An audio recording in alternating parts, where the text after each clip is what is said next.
Welcome students. In this video, we are going to discuss about photosynthesis.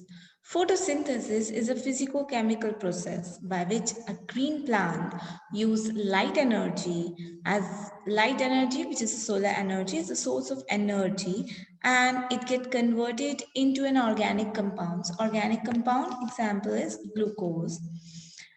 And this photosynthesis is the basis of all the life on earth.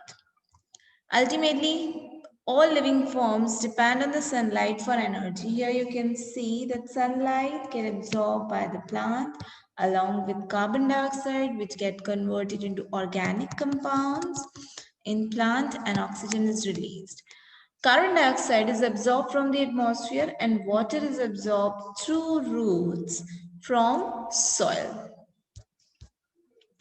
The importance of photosynthesis. It is the primary source of all food on earth and it releases oxygen into the atmosphere.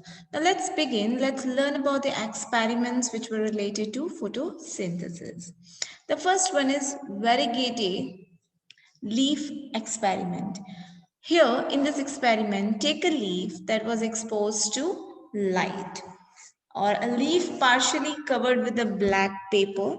Test the leaf for the presence of starch. Wherever the starch is present, using iodine test, of course, to test the starch, we use iodine. Iodine will form a complex with starch and give a blue-black color complex. So here, the part which is only green in color, here you can see in the leaf, variegated leaf, where only the green part is present. Only that part has turned into blue-black, rest all part is colorless. So this shows that chlorophyll is essential, is needed for the synthesis of starch. The second one is half-leaf experiment, in which a part of a leaf is enclosed in a test tube or a beaker which contains KOH, which is soaked in cotton. And what's the role of KOH? KOH absorbs carbon dioxide. So plant that is kept inside the test tube will not get carbon dioxide. The other half of the leaf is exposed to air. Place this setup in light for some time. Test the leaf for presence of starch. So this is what will get the result. Exposed part shows positive for starch and the portion which was there in the test tube shows negative for starch test. So this experiment proves that carbon dioxide is required for photosynthesis. Now let's know about the experiment which was performed by Joseph Priestley in 1717. Priestley performed experiments to prove the role of air in the growth of green plants. He discovered oxygen in 1774.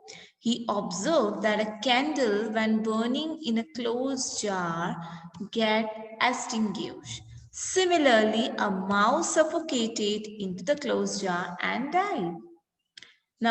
So he concluded that burning candle or the breathing animal damages the air.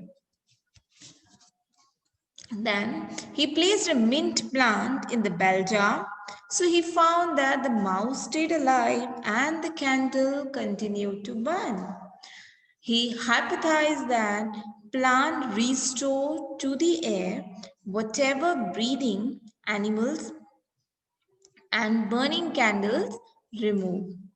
The next experiment is by Jan Engenhaus in 1730-1799. He conducted the same experiment by placing it once in the dark and once in the sunlight. He showed that sunlight is essential for the plants to purify air. He repeated the same experiment with aquatic plant and he showed that in bright sunlight, small bubbles, here you can see in the diagram, small bubbles were formed around the green parts while in the dark they did not. Later he identified these bubbles to be oxygen. Thus he showed that only green part of the plant is releasing oxygen. The next experiment is by Julius von Sau in 1854. He proved that glucose is produced when plants grow and it is usually stored as starch. The next, he proved that chlorophyll is located in special bodies, and those bodies are known as chloroplasts. Glucose is made in the green part of the plant, nowhere else. Another experiment by T.W. Engelmann in 1843 to 1909. He splitted the light using a prism into its spectral component and eliminated a green algae, which is Cladophora. It was placed in a suspension of aerobic bacteria. So aerobic bacteria was also there. The bacteria were used to detect site of oxygen evolution.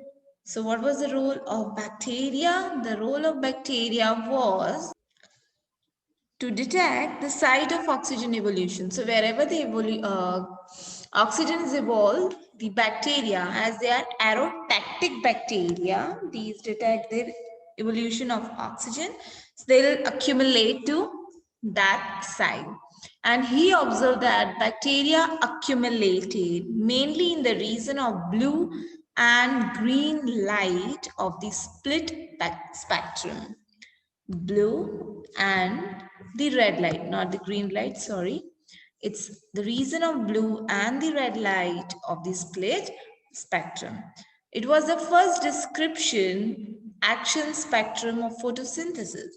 It resembles the absorption spectra of chlorophyll A and chlorophyll B. So these were the experiments which slowly and gradually proved that sunlight, water, carbon dioxide, oxygen is essential or is produced, glucose is produced, chloroplast is necessary, chlorophyll is necessary, and the action spectrum of chlorophyll. By the middle of 19th century, it is discovered that plants use light energy to make carbohydrates from carbon dioxide and water. So the empirical equation of the process of photosynthesis is carbon dioxide plus water. In presence of light, it gives CH2O, which represent a carbohydrate. Here it is glucose, and oxygen is released. The next experiment was by Cornelius van Niel. Van Niel was a microbiologist, and he conducted some studies in purple and green bacteria. He demonstrated that photosynthesis is a light-dependent reaction in which hydrogen from a suitable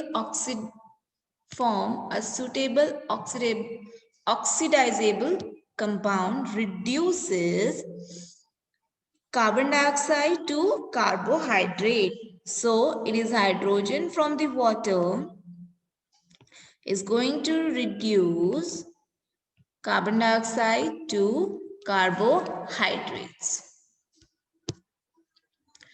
In plants, water is the hydrogen donor and is oxidized to oxygen. Purple and green sulfur bacteria, they use hydrogen sulfide as the hydrogen donor. So the oxidation product is sulfur or sulfate and no oxygen is produced. Thus, he inferred that the oxygen evolved by green plant comes from water, not from the carbon dioxide. This was later proved by using radioisotopic techniques. Therefore, overall correct equation for photosynthesis is 6 carbon dioxide molecules react with 12 water molecules in presence of light to release 1 molecule of glucose plus 6 molecule of water and 6 molecule of oxygen is released. Now let's start with the photosynthesis. Photosynthesis, what is the site and what are the pigments involved in photosynthesis? The first one is the site is chloroplast. Photosynthesis takes place in green leaves and other green parts of the plants. Chloroplast present in the wall of mesophilic cells of leaves. It helps to get optimum quantity of incident light. So chloroplast is present in the mesophilic cell that the site of photosynthesis. Chloroplast contain membranous system. It has grana, stroma lamella, and fluid stroma. Such granum is a group of membrane-bound sac and which is known as thylakoid. So single such unit is known as thylakoid, which is lamellae.